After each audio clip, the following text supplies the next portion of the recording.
Hey everybody, it's Chris Eads, Wootini over at GayGamer.net, here with another weekly video podcast. Lots of gaming this week. To start with, I tried the demo for Chibi-Robo Photo Finder on the 3DS. I've never played a Chibi-Robo game before, but he's adorable. And the game has lots of adorable personality, and the graphics are terrific. The 3D is really nice.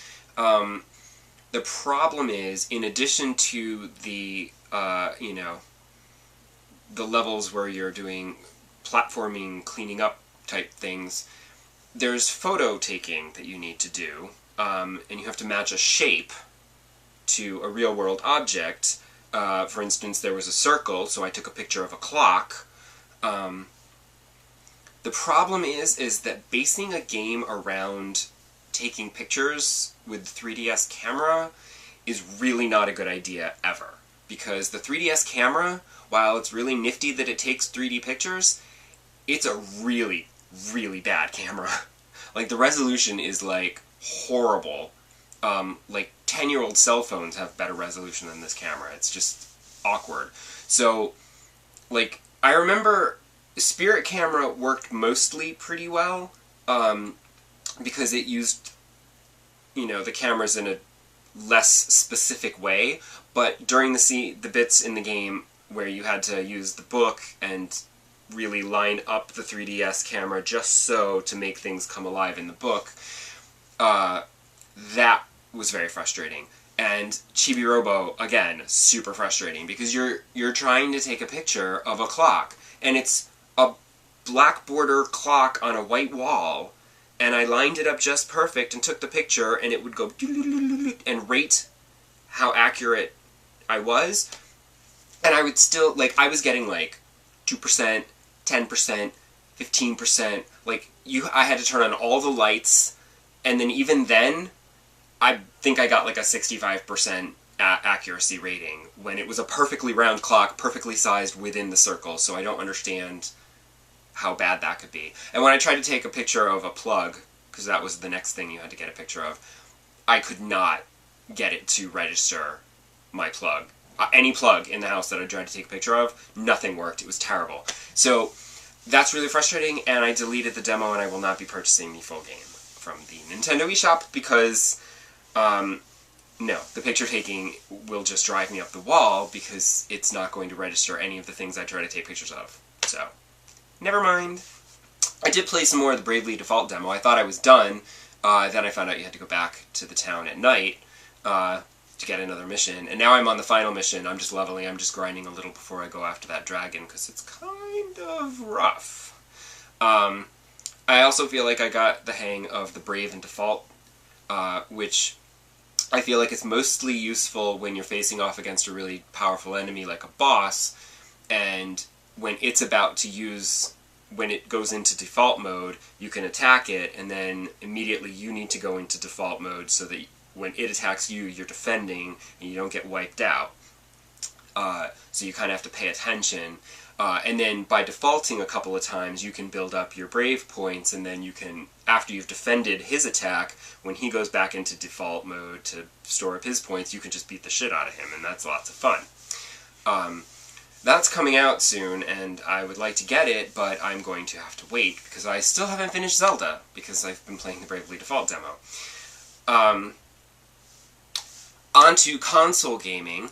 I did play DMC, which was free with PlayStation Plus. However, I have to say, it didn't really do anything for me. I mean, I only played the first mission, but, it's all look how cool we are, we're edgy and dark and violent and wah. And Dante just is not an interesting character, and I don't really know what this story is supposed to be, and I'm just not drawn into it, and that's hard, because it's also not, it's a very linear level-based game, so I feel like something needs to draw me in, whether it's the story or the gameplay, and neither is really doing it for me right now. But, I mean, I might go back, I don't know. coming off of Tomb Raider, which was so fantastic and all about the exploring and the discovering, I prefer games where you can explore every nook and cranny of a level and area, and then, you know, find all the secrets and whatever. Like that, I like to explore the space. Whereas DMC, it's very linear, and you're basically just barreling through and shooting and slashing enemies. Which has its appeal, but it's not doing it for me right now. Luckily, PlayStation Plus also just offered Brothers, A Tale of Two Sons, for free. And that's a lovely little short downloadable game that I finished in like 2 sessions. I suppose you could finish it in 1 if you really like sat there for a few hours to, you know, plow through it. I was actually sad when I realized I was heading towards the end because I was enjoying the experience and I wished I'd separated it into like 3 or 4 sessions just to draw out the experience. I might go back to try to get some more of the achievements, just or trophies in this case, just so I can enjoy the world again. The premise has you controlling 2 brothers on a mission to find medicine to save their dying father. There's no dialogue, it's all gibberish voices, and lots of pantomiming to tell the story. But it's a very simple, basic story. But the visuals were just stunning. It's a slightly cartoonish style, but the vistas as you travel this world are magical. Like, they're just gorgeous, and, you know, there's trolls and giants and creatures, and it's just beautiful. And I was really impressed by just the visual design of the game. And I liked it a lot. The controls have you controlling each brother with a different thumbstick. The big brother's on the left and the little brother's on the right, and then you have action button. The triggers left and right there's just the one action button. So the controls are both complicated and simple. It's a joystick and an action button, just the one button. But separating my brain to controlling both brothers at the same time and getting them to go where I wanted them to, there was a lot of weaving around because I had trouble separating them sometimes. But there were only a couple of points where I felt like the controls were causing problems. For the most part, it was perfectly fine. And I didn't really have a problem with it.